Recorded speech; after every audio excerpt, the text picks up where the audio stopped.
Está se iniciando o culto aqui do batismo na cidade de Guaporema. Glória a Jesus, que festa, que dia maravilhoso, que alegria, que bênção, isso é muito bom. Vamos cantar para louvar o nome do Senhor. O hino 15 da nossa harpa, Aleluia. Todos conhecem, todos sabem, todos vão cantar com muita convicção da grande obra que Cristo fez na cruz, remindo-nos, salvando-nos, libertando-nos.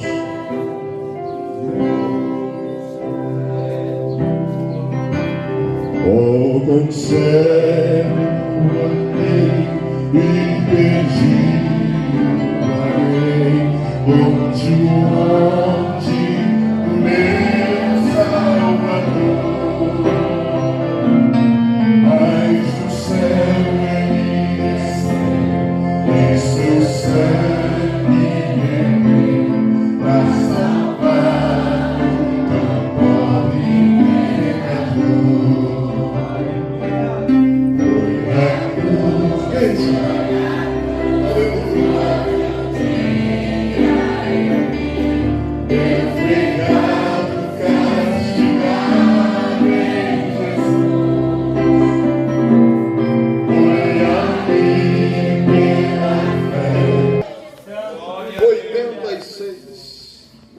A cantarmos também bem-vindos.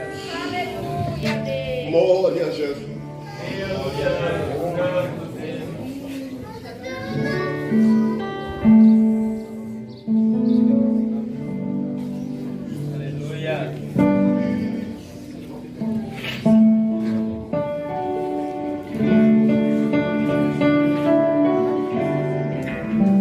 Estou satisfeito com Cristo, calma salvou, sobre o madeiro sofrer, o seu grande amor revelou. Pois estou satisfeito com Cristo, confesso por meu Salvador, para de nada ser digno, desfruto do seu grande amor.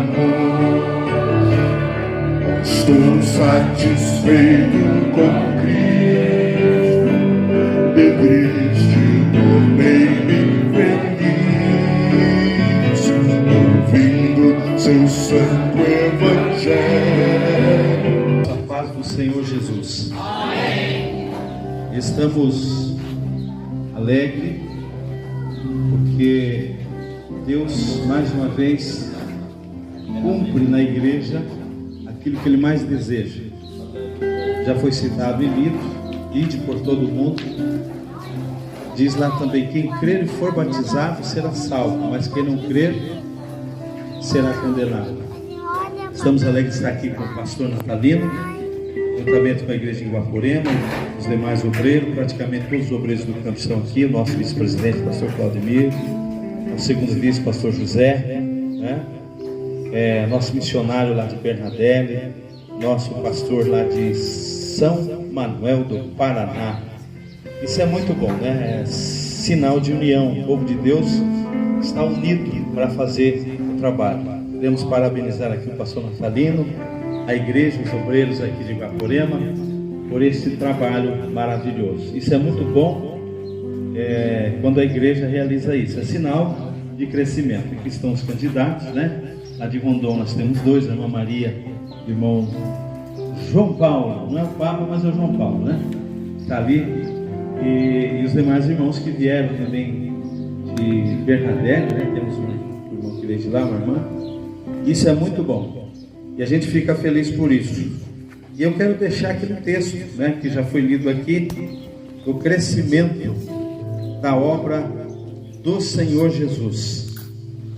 Nós vamos ler aqui em Atos, capítulo 2, e o verso de número 3. Papai, fala comigo, papai. Fala comigo. Ou melhor, no capítulo 2, versículo 14. Quando acabar. Ele disse o seguinte: Pedro, porém, pondo-se em pé com os 11, levantou a sua voz e disse: Varões judeus e todo o que habitais em Jerusalém, seja-vos isso notório, escutai as minhas palavras. Aí quando chega aqui no versículo 37, o povo já tinha ouvido, já estava escutando a palavra, e a Bíblia diz: e ouvindo eles, compungiram em seu coração e perguntaram a Pedro e aos demais apóstolos: que faremos, varões irmãos? E disse-lhe Pedro: arrependei-vos, e cada um de vós seja batizado em nome do Senhor Jesus Cristo para perdão dos pecados, e recebereis o dom do Espírito Santo. Então, o efeito do Evangelho é isso, ele causa isso, não é? A salvação da alma. A gente pode falar de filosofia, podemos falar de política, podemos falar de esporte, podemos falar de conhecimentos gerais, mas isso não toca o coração humano. Mas quando fala de Jesus, do poder salvador da cruz, o pecador se converte a Ele, porque é isso que o homem precisa ouvir, a mensagem da cruz. Deus abençoe vocês, parabéns a todos, né? E eu sei que Deus vai continuar derramando as suas bênçãos sobre nós. Pastor Natalino. Graças a Deus, né?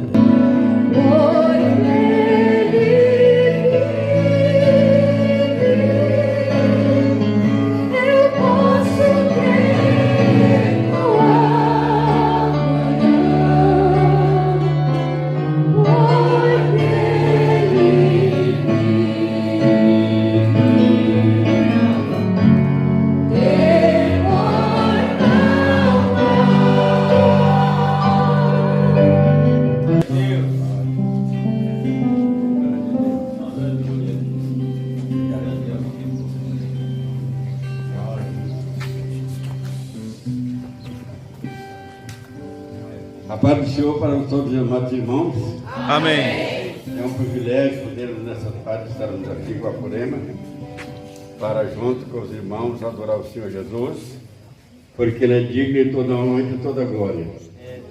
Aqui, nesse lugar, onde eu comecei o meu ministério, no ano de 1961, onde eu vi Deus fazer muita coisa e continua fazendo, porque a porta que o Senhor abre, ninguém fecha. Então, irmãos, é um privilégio poder nessa tarde ouvir os louvores, também ver os irmãos descer as águas do batismo, porque isso aqui é um cumprimento da palavra de Deus. Vamos ler um texto sagrado, no livro de Atos, capítulo de número 8, verso 34, a seguir diz assim: respondendo o eunuco a Filipe, disse: rogue-te de quem diz isso? O profeta? De si mesmo? Ou de algum outro? Então Filipe, abrindo a boca, começou nessa escritura e anunciar a Jesus. Filipe não fez isso. Ele saiu, Deus mandou e foi. Deixou a igreja e foi atrás de uma só alma.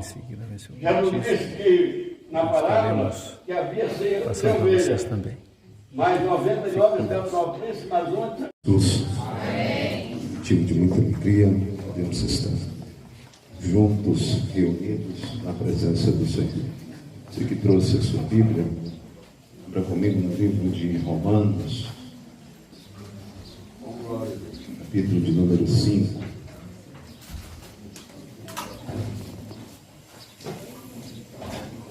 Romanos, capítulo de número 5, versículo de número 1. Romanos 5 e 1. Todos encontraram? Se você não encontrou, vou esperar para você acompanhar a leitura. Está escrito assim em Romanos 5, verso de número 1. Sendo, pois, justificado pela fé, temos paz com Deus por nosso Senhor Jesus Cristo. Podeis assentar, adorando o Senhor. Somos gratos a Deus por essa oportunidade que Ele nos dá nesta tarde, neste dia 16, onde estamos vendo o crescimento da igreja. Isso é motivo de nós louvarmos e agradecermos a Deus. Que tem irmãos que fizeram um compromisso com Deus, não é compromisso com o seu pastor, mas um compromisso com Deus. E eu creio que eles vão honrar esse compromisso. Mas quando eu olho a este texto, eu cheguei aqui com um versículo em mente, que está escrito em Romanos 6, verso 14, mas no decorrer do culto, Deus me deu essa palavra aqui. As religiões modernas dizem que Maria e muitos outros podem interceder por mim e por você. A Bíblia nos diz, em 1 Timóteo, capítulo 2, versículo número 5, que só há um Deus, só há um mediador entre Deus e o homem, Jesus Cristo. João escreve ao capítulo 14, verso número 6, que Jesus diz: a verdade e a vida, e ninguém vem ao Pai senão por mim. Então não existe outro caminho que vai nos levar para o céu.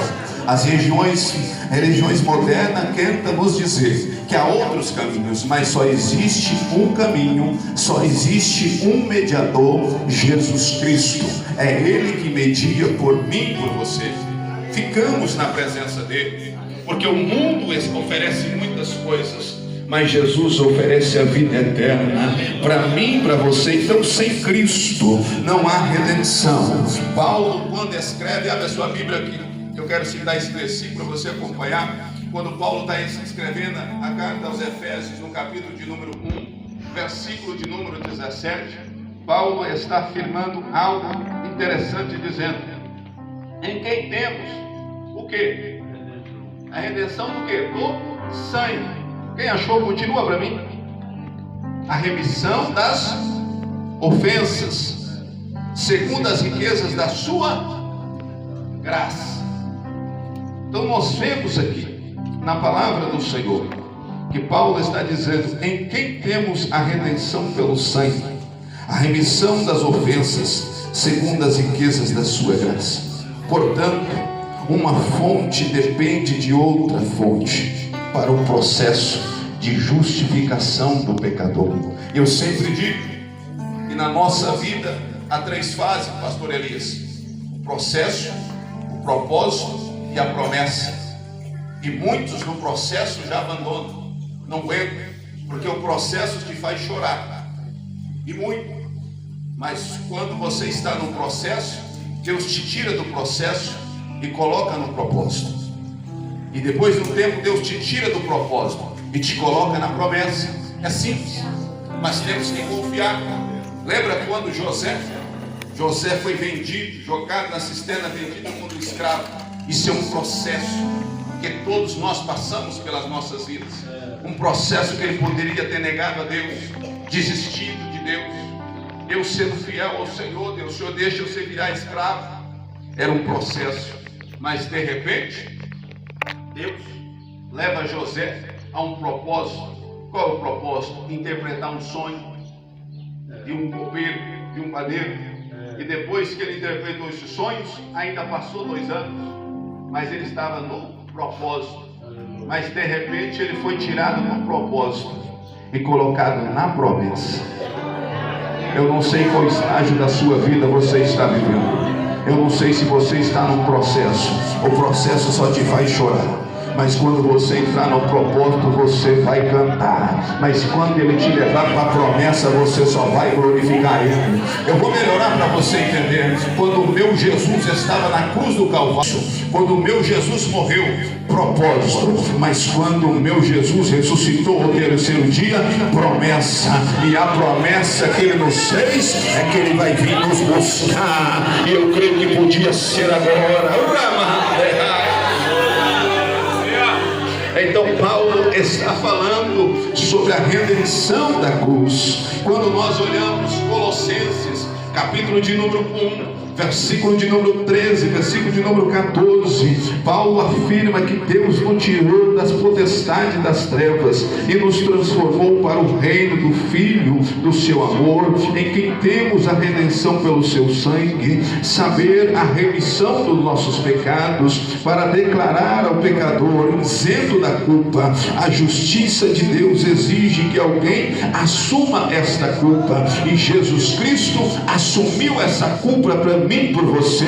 Quando Paulo escreveu aos Colossenses 2:14, havendo riscado a seta que era contrária contra nós, nas suas ordenanças, de alguma maneira atirou do meio de nós, acravando na cruz do Calvário. Foi na cruz que Jesus pagou pelo meu passado, pagou pelo meu passado pecado, e me dá direito nesta tarde de adorar ao Senhor, de glorificar a Ele na beleza da sua santidade. Para mim terminar, quando Paulo está escrevendo em 2 Coríntios 5:17, todo mundo conhece, mas 2 Coríntios 5:19, procure na sua Bíblia para você ver. Paulo explica o processo da redenção do pecador e afirma que Deus em Cristo Jesus recondicionou cada um ao mundo. Abre a sua Bíblia e lê comigo esse versículo que eu estou terminando. Fica sobre os seus pés.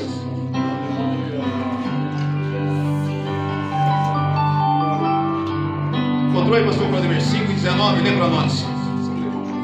Isto é, Deus estava em Cristo, reconciliando consigo o mundo, não lhes imputando os pecados, e pôs em nós a palavra da reconciliação.